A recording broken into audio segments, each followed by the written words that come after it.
Well, at least Niantic is sitting in my thoughts and my brain rather than Cryptic, who still hasn't put it on a freaking winter-summer event science ship. But we got our fire event.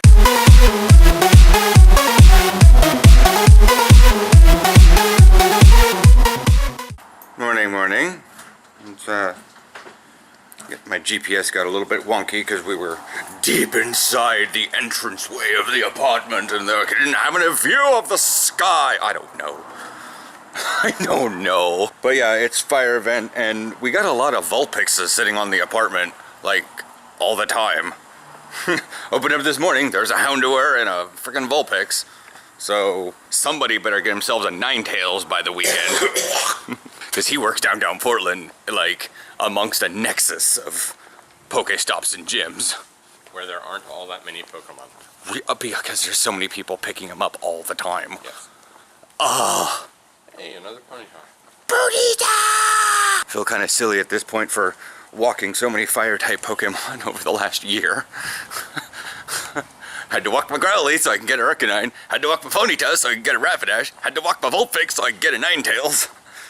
Now here comes the fire event and I'm like, thanks! Thanks a lot! Could have been walking a Dratini this entire time.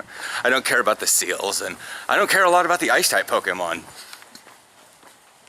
I dislike people that walk on the opposite side of the sidewalk.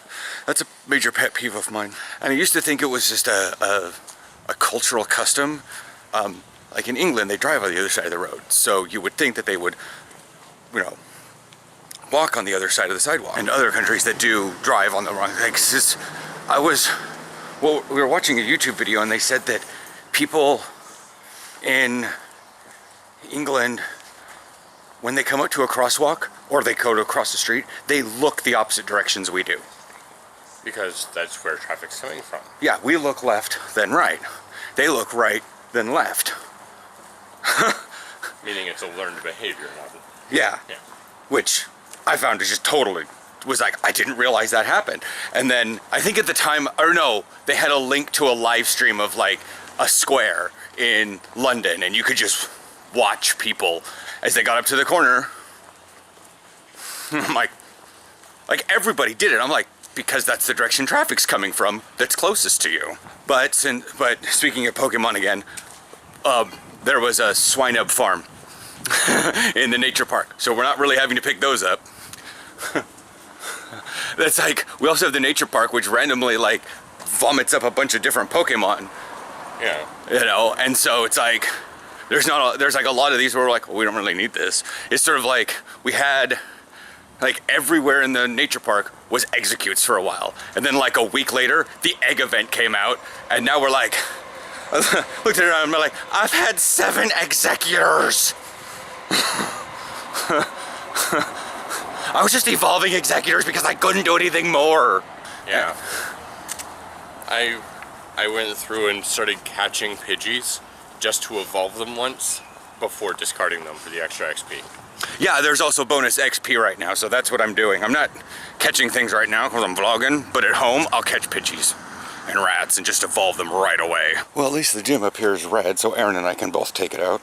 Yeah. What we were discussing before I started recording this morning, that it sucks, and I'm waiting for the gym update to happen to see what happens with that, because there's a girlies. And because I mean, he's blue, I'm yellow, so I'm relatively irritated that I don't have many gyms around here, or at all. Yeah.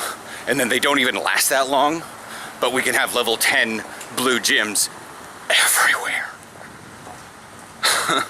I dropped just over 1,000 CP Pokemon on a blue gym yesterday, and it stayed there for 5 hours, 6 hours minimum. Yeah. Might still be there, I don't know. Maybe. Huh? Coming in a bit fast. Yeah. Ba-bam!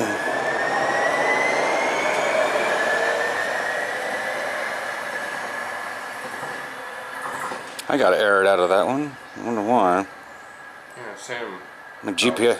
GPS moved me too far away. Means I'm not gonna be able to kill the gym. Because if you air out like that, you can't. That's another problem with the gym system. If your GPS screws up like that, then and we're having part of that same issue. See, I'm not anywhere close to the Poke Stop to get. Ooh, there we are. 4-day streak. So yeah, would you?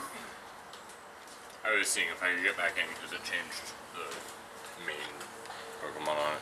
So, what did you think of iZombie last night? The story's progressing faster than whatnot. Yeah. You did find the after fight snack. Yeah. The after fight snack was just fantastic. Donnie just sitting there.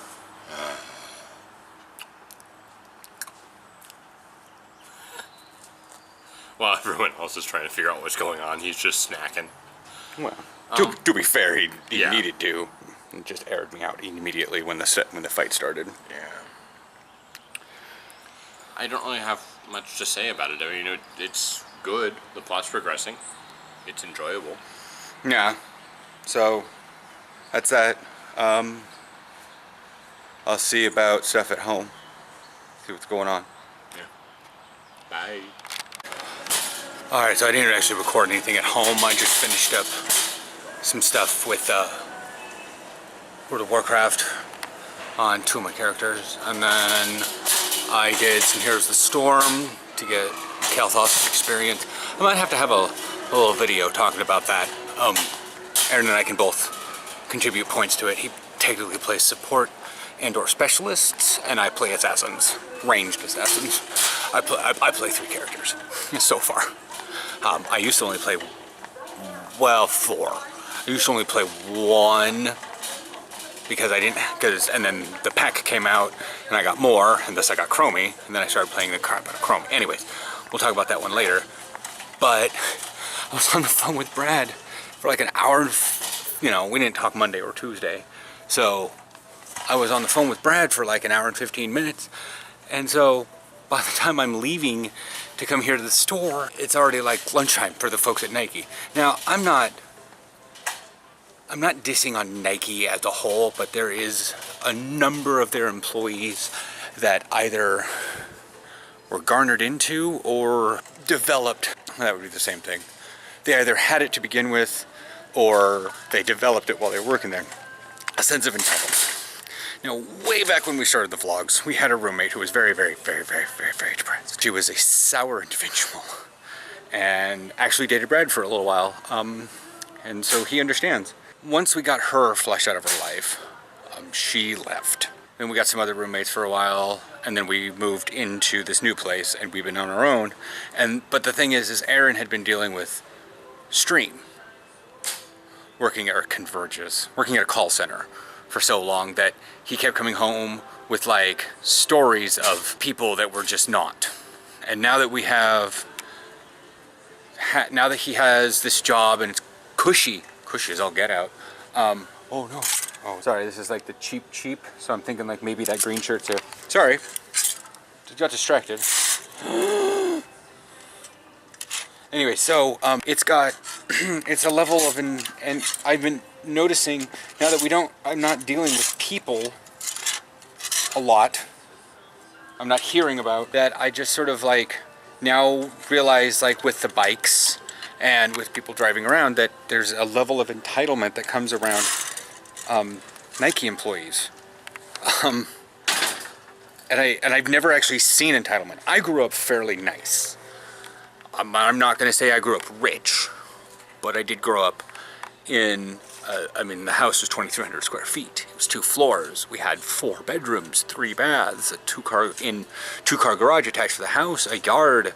It was a corner lot. Not the corner, but the wedge. So it's like we had a small front yard, but a giant backyard. So, yeah, it's not like I grew up poor, but I didn't necessarily grow up entitled, per se. This is bad. This is like people have it seems like an uncaring of the world around them. And I'd never actually seen it until now. Because I went to a high school that was considered the druggy high school. There was a lot of hippies, laid-back folk. Just, hey, yeah, okay, cool.